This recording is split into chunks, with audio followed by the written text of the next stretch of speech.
Welcome back everyone, it's Staring from Mysterian Gaming. Today we're on the end time.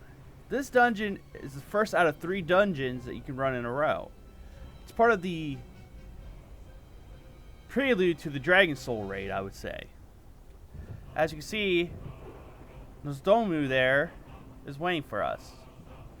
And in order to progress, we have to defeat echoes. Now, you only actually defeat 2 of them, and they're randomized on which ones you get. And each one has a different objective in order to get the echo to come and fight. All really except for Bane and Sylvantis. Those 2, you just gotta fight ads. And for Bane, you can easily skip all the ads and just go right to him. Now, because of that, though, they have some attic mechanics in their fight that make him a little more of a pain. But we're gonna get this dungeon started, so let's get going. Time is a tangled web. Try not to dwell on And apparently we get Sylvantis for the first one. This is where she stood, heroes. And this is where she fell. The time-lost echo of Sylvanus Windrunner will reverberate through the rotting limbs of the Dragon Shrine for all eternity. You must give peace to these lands if you are to face Murazond. Now, since we got the Echo Sylvantis, basically she has this ability calling of the Highborn. So summon up ghouls. Through the fight, you need to defeat one of the ghouls in order to open up a pathway for you to run through. Now, the Shriek of the Highborn is a magic effect. She basically targets a random player and increases their movement speed for about 30 seconds. Now, Black Arrow, she just fires a black arrow at a random person, inflicting shadow damage within players within 101 yards. Unholy Shot is a barrage of missiles at a random player, inflicting shadow damage and gives you a dot for additional shadow damage over 10 seconds. Now, Blighted Arrows, she'll blight the ground. It'll be a pool of purple bubbling liquid. Just don't stand in it and you'll be fine. Now, we should be able to skip most of this stuff here. But if you're curious about these mobs, I would advise focus firing the Geist here. Because once you kill the Time-Twisted Scourge, they're going to start feasting on him, getting a buff that increases their damage, and they're also going to heal because it has the cannibalize effect that the Forsaken have. Now, I don't know if she's going to pull her little phase of the ghouls if I hit her once, but let's see. Another band of Deathwing's converts? Guess not. I'll be sure your death is especially painful. Alright, let's see who's our next Echo we fight. Ah. This is all that is left of the Blue Dragon Shrine. A great battle shattered the time-ways, leading out of this forsaken place. You must reconstruct the fragments strewn across the ground and defeat the trapped spirit to proceed. This one will be the Echo of Jaina. Now, as you can see, for the first fight, you either get Bane or Sylvantis, apparently. And then for the second one, you either get Jaina or Tyrande. Now, Jaina basically just has basic mage abilities. She has her Blink, a Frostbolt Volley, and a Pyroblast. Now, the additional abilities you need to be careful of is Frostblades. She'll concentrate 3 blades basically after she blinks. You'll see them coming, just dodge them, because if you don't, you get stunned for 5 seconds. Now, the Flare Core should be really on the ranges thing. She'll throw down a little molten meteor on the ground. Basically, someone's gonna have to run into it and take the hit. If not, it'll explode and deal damage to everyone. Now, to get Jaina's fight started, as you can see, you gotta collect 16 fragments of her staff here. And as you can see, every time you collect one, she kind of pulses herself back in. Now, you technically can do this without pulling any of these patrols. But if you do, you must, and I say must, prioritize the priest, because it's not just because he's a healer. He's able to summon up a light well that could basically heal everyone back to full HP. So if you fight them, the healer and when the light will shows up are definite your priorities to kill. And I realize I didn't bring up my little buddy here.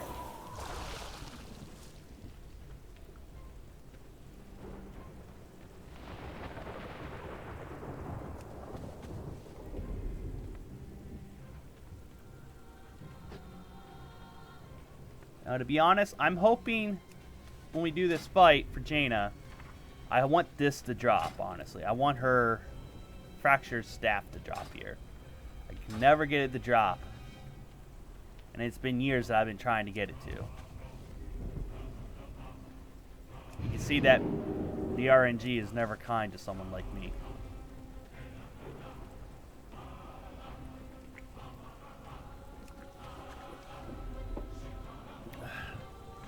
I bet I needed a sip from my drink there.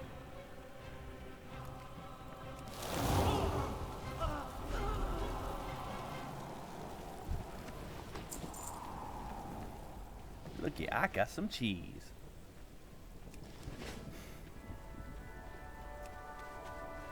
Now, to actually gather this up faster, usually the groups will split up into 2 teams. Gather the fragments up within a minute, minute and a half. Depending on where the pats are, of course. But, in my honest opinion, if you're doing this fight, you want to pull the pat on both sides just to get them out of the way. Because Jaina will, I would say you got a good 70-30 chance. She'll blink into one of the pats when they're nearby, and then you got to add additional to the fight. It's just smarter, not harder, guys. And there's, we see the last fragment. Good old Tempest Barrier. I don't know who you are, but I'll defend this shrine with my life. Leave, now, before we come to blows. I hate resorting to violence. And as usual, no freaking staff.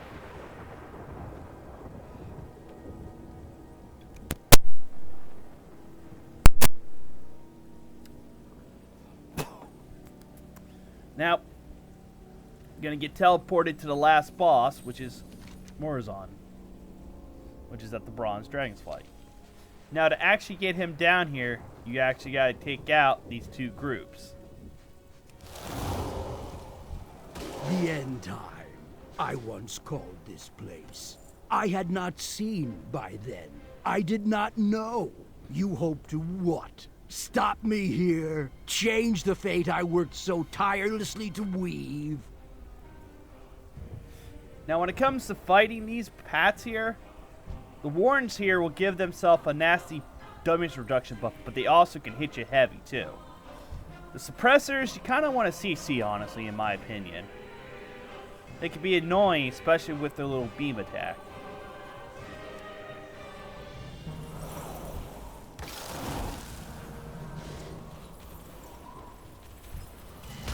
You crawl unwitting like a blind, writhing worm towards endless madness and despair. I have witnessed the true end time.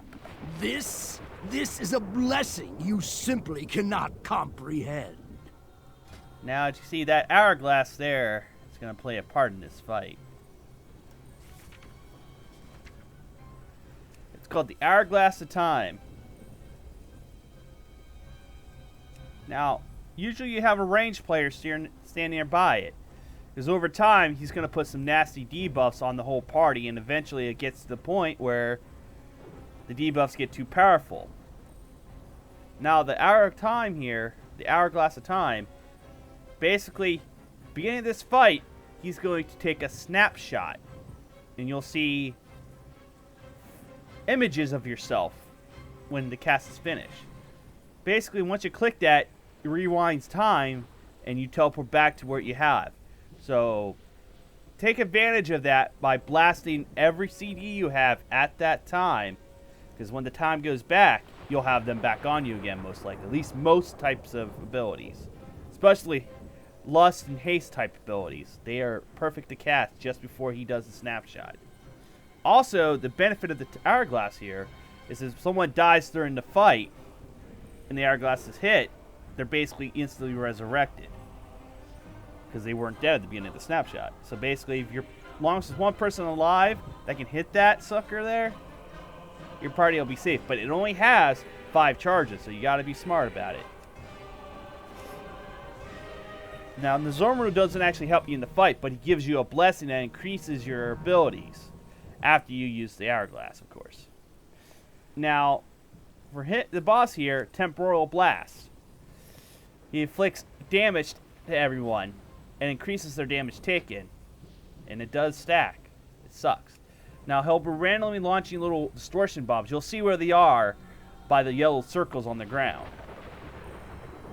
Basically, eventually he'll be able to light this whole arena up with them. So that's why after it gets too unbearable, that's when we usually would try to click the hourglass. For tanks, you just make sure you have him turn around so he doesn't hit them with infinite breath. Now we should be able to just one-shot him again with my Radiant Spark. You know not what you have done, Amenthul. What I have mortals. I cannot follow you any further. Accept my blessing and use the Hourglass of Time to defeat Murozond. And he's all the way up there.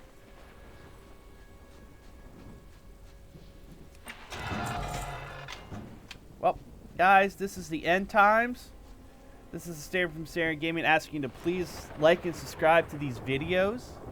To also check out my Twitch channel. We play different types of games on there almost daily. Until then, I'll see you guys in the next video.